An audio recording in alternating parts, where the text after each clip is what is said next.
직접 사과를 하고 7개하고 이산가족 상봉 여러 가지 현안에 대해서 합의를 하고 북한이 직접 사과한 것은 처음이에요.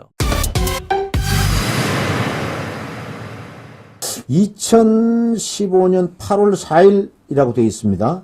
파주 1사단 11년대 관할 DMZ에서 목함질에 세대가 잇따라 3개가 터져서 수색 작전 중이던 하재헌, 김정은 하사가 다리가 잘리는 중상을 입었다. 이렇게 되어 있는데, 우리가 보통 보면은 목함지뢰라 그러면은 그냥 장마에 떠내려와서 실수로 군인들이 그것을 밟아서 터졌다. 이렇게 생각하는데, 이게 최고로 보면 그게 아니고 아예 이게 매설한 흔적이 발견됐다는 거 아니에요? 네, 제가 그거는 생생하게 기억을 하는데요. 네네. 제가 그 당시에 뭐 차관을 2년 한 4개월, 2년 한 입장에서 네. 8월 거의 마지막 휴가라 생각을 하고 휴가 마지막 날 2015년 8월 4일에 일이 터졌어요. 네, 터졌는데 네.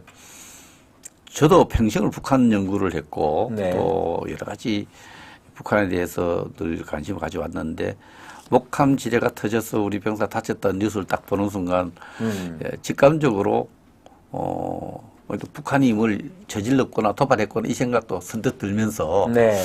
진실에 대한 조사는 조금 시간이 걸리겠거나 생각했어요. 네. 우리 군도 초기에 제가 그 당시에 보고받기로는 아직 조사를 좀 해봐야 알겠지만은 그런 목함지뢰에서 설치 시기와 관련해서 그 오래전에 설치된 것이 비가 와서 여름이니까 8월 달에 비가 와서 떠내려서 터진 건지 아니면은 최근에 도발을 목적으로 설치한 건지에 대해서 판단이 아직은 빠르게 안 나왔어요. 그런데 네. 이제 이번 책에 보면은 명확하게 나와 있어요. 네. 목함지뢰가 부설된 위치하고 폭발된 위치가 이 고저가 땅의 고저가 다른 거예요. 아. 부설된 흔적이 된 데가 낮은 지역이 있는 낮은 지역. 네. 터진 지역은 위에 있는 거, 높은 지역에 있는 거예요. 그러니까 네. 뭐 거꾸로 올라갈 수는 없겠죠. 그러니까 네. 이거는 네.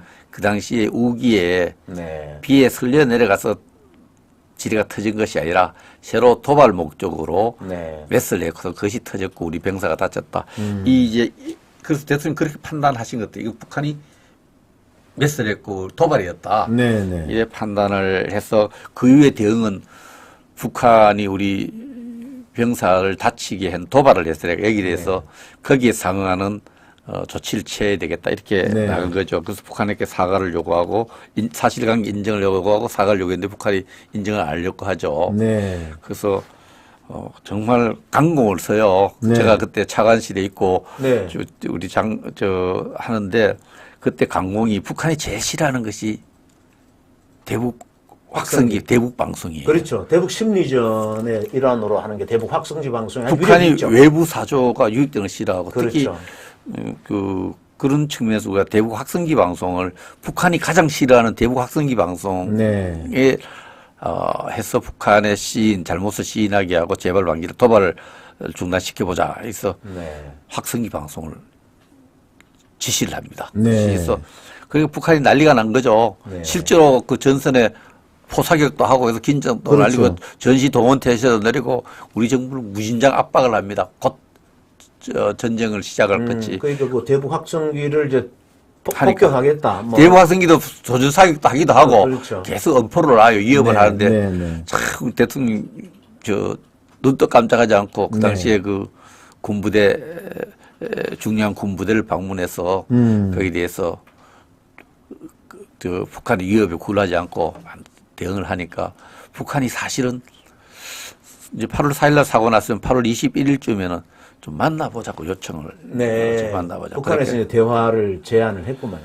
그렇죠. 북한의 대화를 제안하니까 그 당시는 이제 하나의 대남 일꾼의 대표적인 김양근을 보내겠다니까 네. 그 책임 있는 군인을 보내라 해서 북한군에는 여러 가지 직책이 있지만 총정치국장이 제일 총정책이 좀 정책 의사결정이 높죠. 네, 그래서 그 당시 항병서를 황병서 같이 내려오게 하고 우리는 안보실장 김관진 네. 실장이 나가고 홍영표 통일부 장관이 나갔을 거예요. 네, 그래서 네. 협상을 해서 북한이 결국은 그들 표현된 남조선 군인을 다치게 한 데 대해서 사과를 했죠. 직접 유감을 표명했다고 직접 돼 사과를 하고 7개하고 이산가족 네. 상봉 여러 가지 네. 현안에 대해서 합의를 하고 유감을 표명한 건 아마 푸에블로 사건, 그8.18 도끼 만행 사건, 네. 그 모든 것을 포함해서 북한이 직접 사과한 것은 처음이에요. 네, 이거 회고를 오게 이렇게 되어 있습니다. 네. 그동안 북한이 자신들의 도발에 대해 공식 문서로 사과를 표시하는 경우가 거의 없었고 사과하더라도 도발의 주체는 불분명하게 처리했는데 주어를 북한에 대해서 주어를 북측이라고 해놨네요. 신뢰 프로세스를 추진하면서도 도발에 대해서는 거기에 상응하는 조치를 취하면서 북한이